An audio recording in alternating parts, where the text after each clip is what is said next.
Hello students. आज के इस वीडियो में हम डिस्कस करेंगे एरिया वेक्टर और electric flux. Electric flux find करने के लिए हमें एरिया वेक्टर का बेटर अंडरस्टैंडिंग होना चाहिए। तो सबसे पहले हम एरिया वेक्टर को समझेंगे।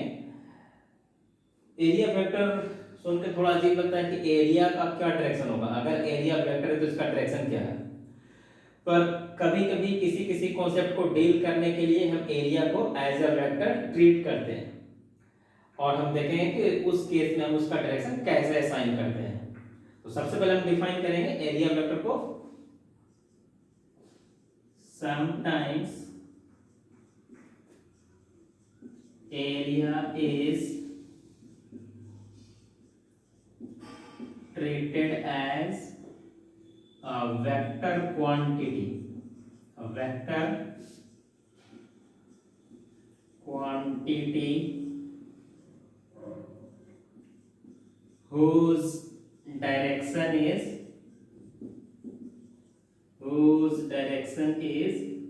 along its outward normal.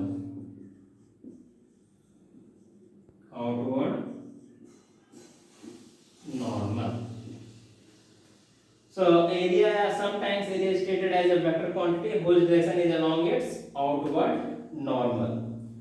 अब ये वर्ड है आउटवर्ड नॉर्मल, इसको समझना पड़ेगा कि आउटवर्ड नॉर्मल क्या है।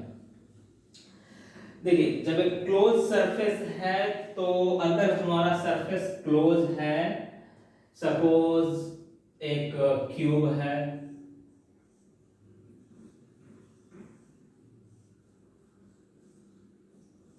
अगर हमारा सरफेस ऐसा है तो इसमें सेंस बहुत ही क्लियर है कि ये पोर्शन आउटवर्ड है, ये आउटवर्ड है, इधर आउटवर्ड है और ये आउटवर्ड है। So these are the directions of area vector A. But if in case of close area, this is your close area. Close area के लिए हमें क्या है कि डायरेक्शन आउटवर्ड होता है, outward normal. Normal means perpendicular to the surface, तो ये सरफेस के परपेंडिकुलर है और ये बाहर की तरफ है, क्लियर। लेकिन अगर ये सरफेस ओपन हो, suppose my surface is open surface like this, suppose this is an open surface, तो ऐसे केस में दो डायरेक्शन पॉसिबल है, ये भी परपेंडिकुलर है, ये भी normal, both are the normal. ये भी नॉर्मल है, ये भी नॉर्मल है, तो हम किस डायरेक्शन को इस वेक्टर का डायरेक्शन असाइन करेंगे। तो इसके लिए हम क्या करते हैं कि हमें एक रेफरेंस चाहिए। Without reference we can not assign. तो वो रेफरेंस हम हो सकते हैं, हम जिधर देख रहे हैं, जिस तरफ हमसे दूर, away from the reference is the positive normal. So in this case the direction of normal is considered as away from the reference से away। तो suppose एक इलेक्ट्रिक फील्ड लाइन इसमें क्रॉस कर रहा है, तो अगर ये इलेक्ट्रिक फील्ड लाइन की डायरेक्शन है तो हम इसी को आउटवर्ड मानेंगे, ये हमारा आउटवर्ड डायरेक्शन हो गया, तो हमारा एरिया वेक्टर भी इधर ही होगा। और अगर ये इलेक्ट्रिक फील्ड इधर होगा तो हमारा एरिया भी इधर ही होगा। मींस कि in case of open area, in case of open area the direction of area vector will be considered as the direction of electric field, because electric field serves as a reference. So this is the concept of area vector. The magnitude of the surface area is the magnitude of the vector, and the direction is, in case of closed surface it is outward, and in case of open surface it is along the direction of electric field or away from the observer. If I consider this side of the observer or origin, then it is away from the origin of observer. Okay, तो अब हम deal करेंगे concept of electric flux. Electric flux,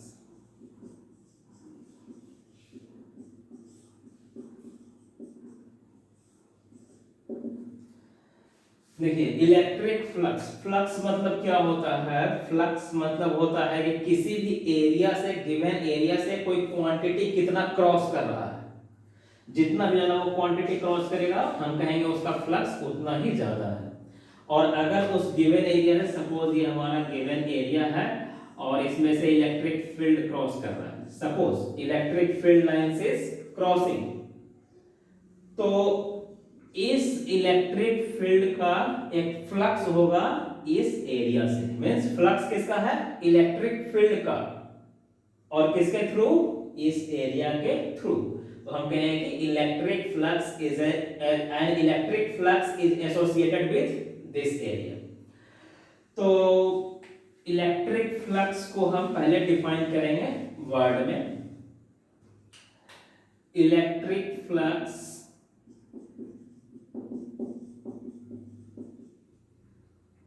of an electric field through a given area is directly proportional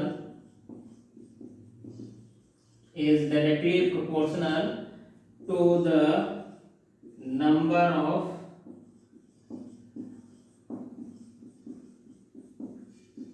electric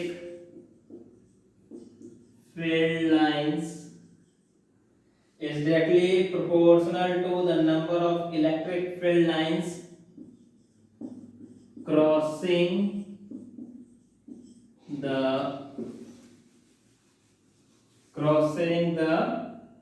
area perpendicularly.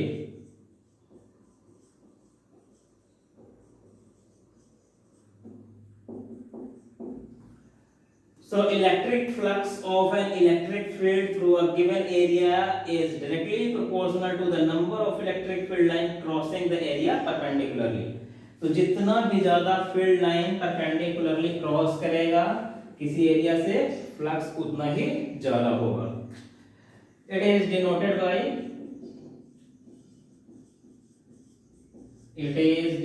Bye phi, हम इसे phi symbol से denote करते हैं। This is the symbol for electric flux.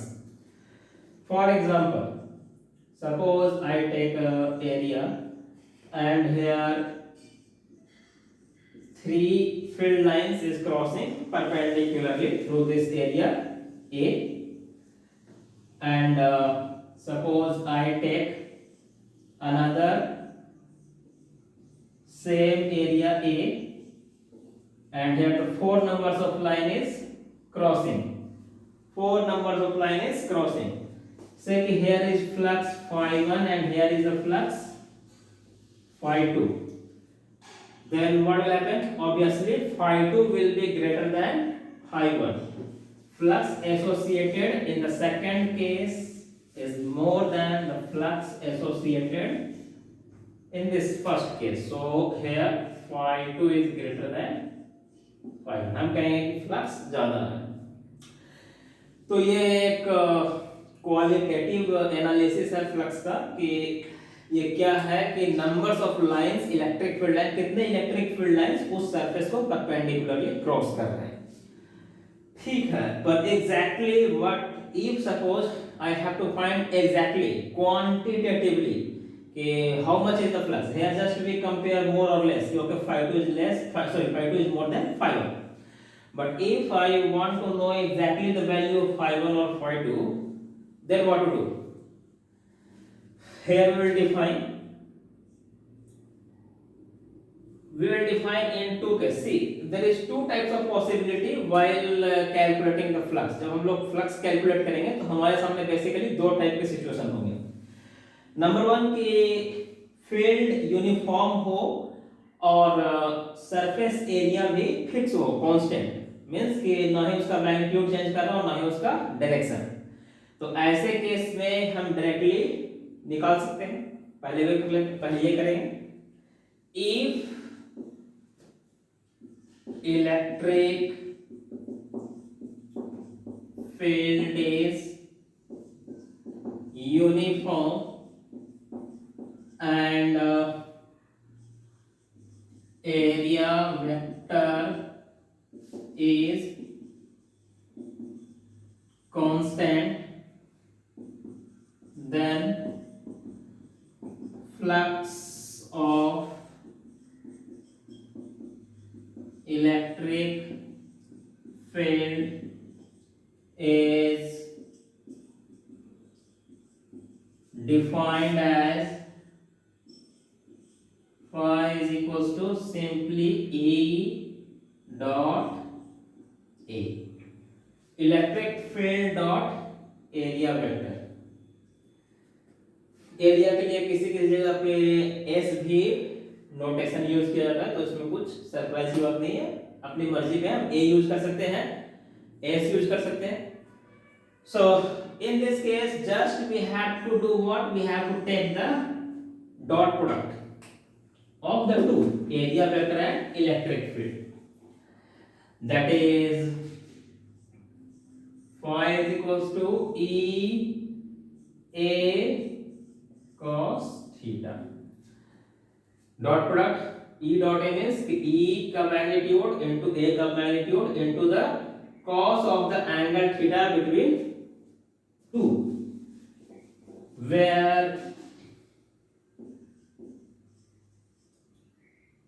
theta is the angle between E and A।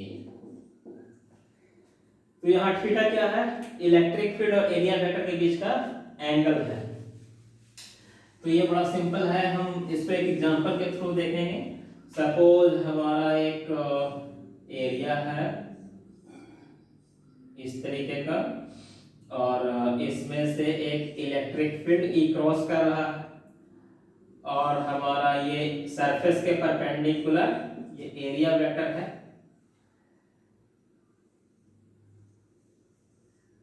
और ये हमारा theta है।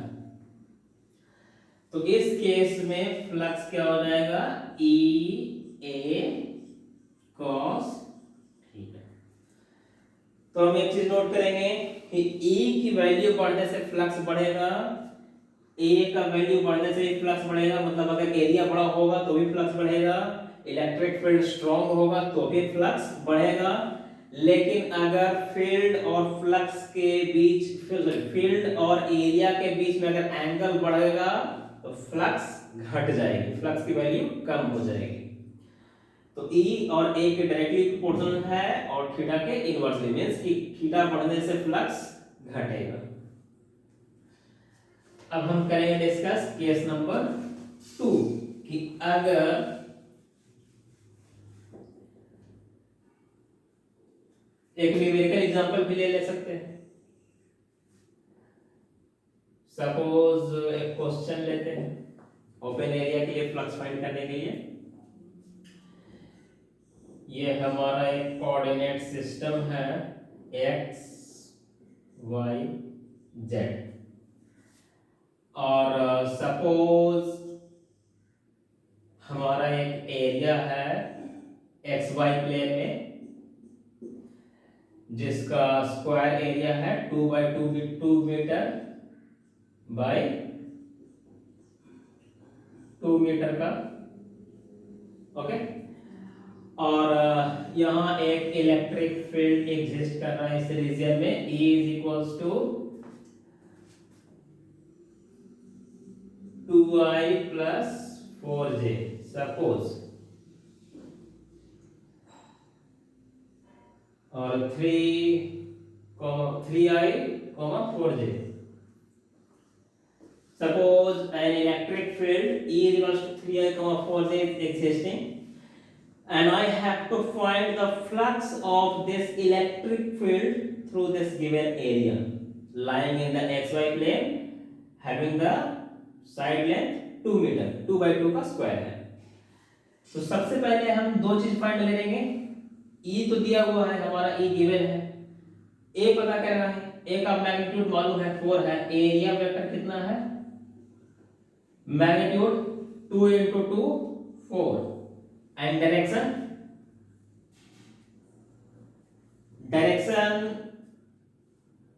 will be taken as k cap. It is the outward normal, so it is k cap 4k cap area vector, and E is given as 3i plus 4j. तो हमें क्या करना है, दोनों में डॉट लेना है, इस दोनों का डॉट निकालेंगे और हमारा फ्लक्स मिल जाएगा। तो फाई क्या हो जाएगा, ई डॉट ए, तो 3i plus 4j dot 4k cap. तो डॉट प्रोडक्ट क्या होता है, डॉट प्रोडक्ट में अपोजिट i और k का डॉट हो जाएगा 0, बिकॉज डॉट में क्या होता है, cos थीटा आती है, तो i और k 90 डिग्री पे है, j और k भी 90 डिग्री पे है, तो ये हो जाएगा 0। So no flux is associated with this area. Why? Because this is not at all crossing the area. It is also, electric field is also in xy plane, area is also in xy plane. So basically field is parallel to the plane, not entering. So it is parallel to the plane. So that is why flux is 0. If it would have some k component also, then it will have some flux. For example, suppose if I have add k, if 3i plus 4j plus 2k cap, then in this case what will happen, ki here plus 2k dot 4k, then this 2 will give 0 plus 0 plus, but this to 8, so it will come like 8 Newton meter square by Coulomb. So in this case we will get some definite amount of flux. Now the next case, when field is variable, if electric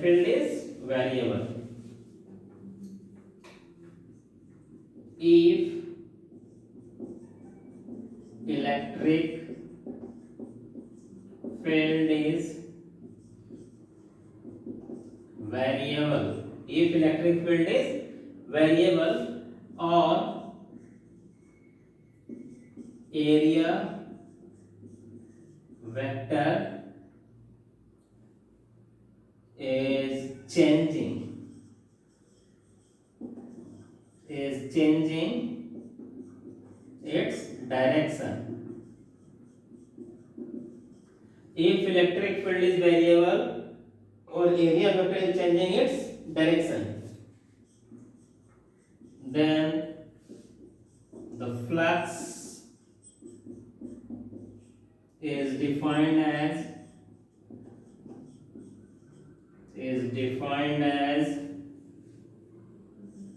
phi is equals to integral of E dot dA.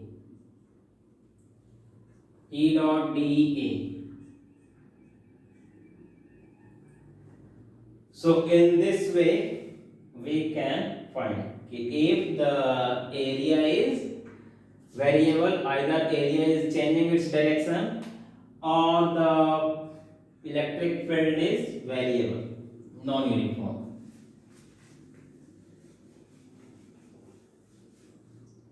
For example,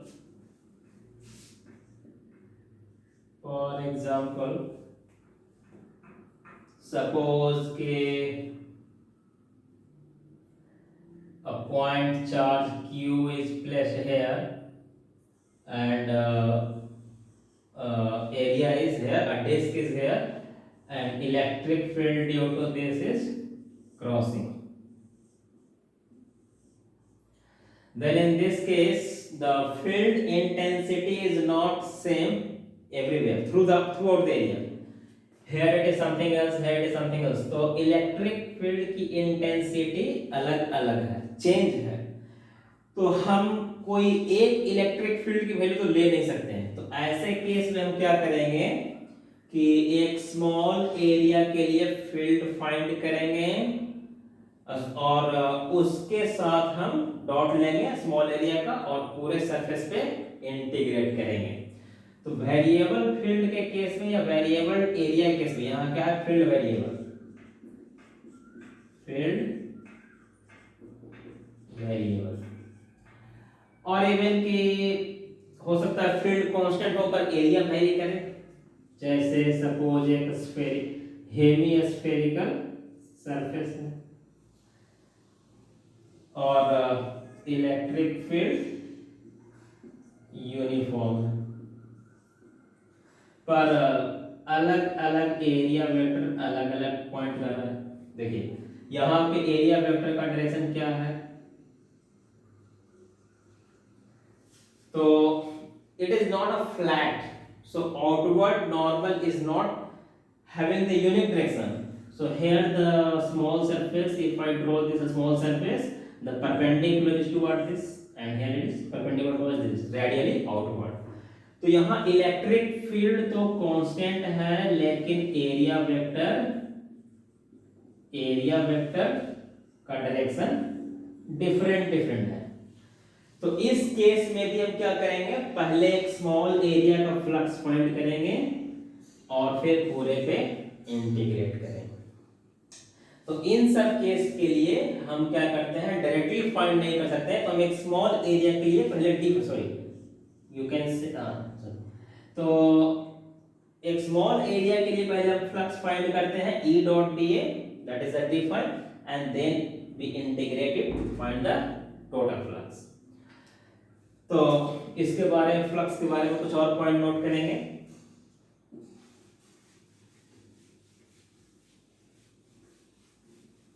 है area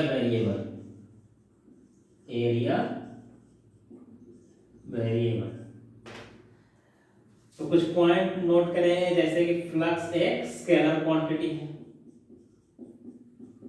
flux is a scalar quantity.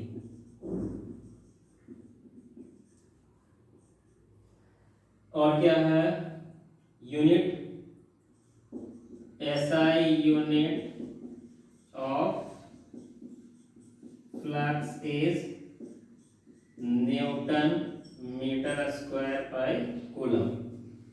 Newton per coulomb हो गई field की और area का metre square, so it is electric field into area, so newton per coulomb into metre square. Dimension क्या हो जाएगा, it's dimensional formula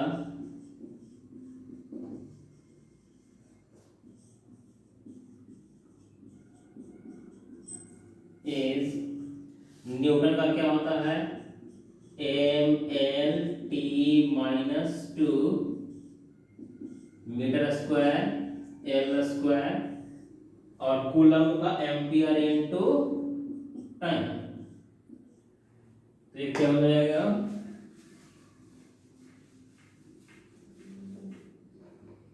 तो ये हो जाएगा mL3 T minus 3 A minus 1। तो ये फ्लक्स का डायमेंशन हो गया। तो हम लोगों ने ये देख लिया कि फ्लक्स किसे कहते हैं, फ्लक्स क्या है, एक बार समराइज कर दूं। फ्लक्स क्या है कि किसी एरिया से इलेक्ट्रिक फ्लक्स का मतलब किसी एरिया से कितना फील्ड लाइन क्रॉस कर रहा है परपेंडिकुलरली। तो उसका यूनिट क्या हो गया, Newton per coulomb metre square, ये एक स्केलर क्वांटिटी है, डायमेंशन ये हो गया। और इसको हम फाइंड कैसे करेंगे, इसको फाइंड करने के लिए हम दो केस डिवाइड करेंगे कि सिचुएशन वन कि when the electric field is uniform and area is also constant, then we will take directly the dot product E dot A, and if either electric field is varying or the area is not having the same direction, unique direction everywhere, then what we will do, E dot dA, we will take a small area on over that area, we will choose a small element of area and we will find the flux through that small area, E dot dA, and will integrate over the surface. So this is the basically two ways. Now we'll do one question of flux. One question.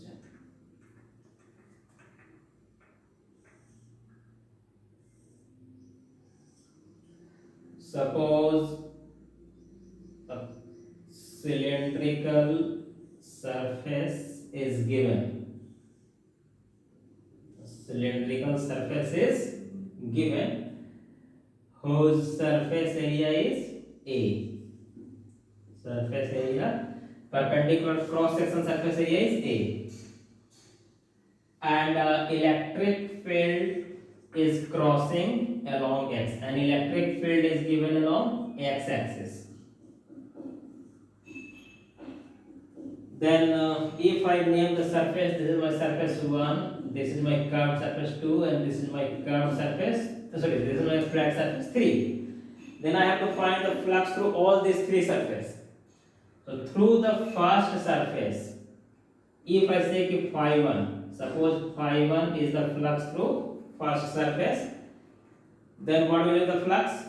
See, it is the outward normal. ये close surface है तो बाहर की तरफ ये normal हो गया, तो यहाँ एरिया वेक्टर का डायरेक्शन इधर हो जाएगा और इलेक्ट्रिक फील्ड के डायरेक्शन इधर. तो 180 डिग्री पे हो गया, तो हमारा क्या हो जाएगा ई ए कॉस 180 डिग्री, that is minus E A. ऐसे ही फाई 2 क्या हो जाएगा second surface से. Second surface is my curved surface, so the area vector is this and electric field is this, so it is the perpendicular. यहाँ क्या है कि इलेक्ट्रिक फील्ड और एरिया वेक्टर परपेंडिकुलर है, तो यहाँ हम ई A cos 90 degree, that is 0, cos 90 0.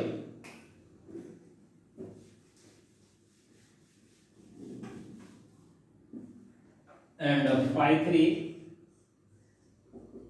flux through the third surface, यहाँ बाहर की तरफ ही निकल रहा है और एरिया वेक्टर भी इधर ही है, तो यहाँ पे ये सेम डायरेक्शन में है थर्ड नंबर सरफेस के लिए. So it is E A cos 0 डिग्री, both is parallel E and A, तो यहाँ हो गया ई. तो the flux through first surface is minus E A, through second it is 0 and through third it is EA. तो आज की video में इतना ही. अगले वीडियो में हम कुछ और केस करेंगे, कुछ और क्वेश्चन करेंगे जिसमें वेरिएबल इलेक्ट्रिक फील्ड भी इंक्लूड होगा, और हम लोग डिस्कस करेंगे Gauss law, an alternative approach to find the electric field without Coulomb's law. बिना कूलम्स लॉ के भी हम इलेक्ट्रिक फील्ड किसी सिचुएशन में फाइंड कर सकते हैं गॉस लॉ की हेल्प से. वो हम अगले वीडियो में देखेंगे.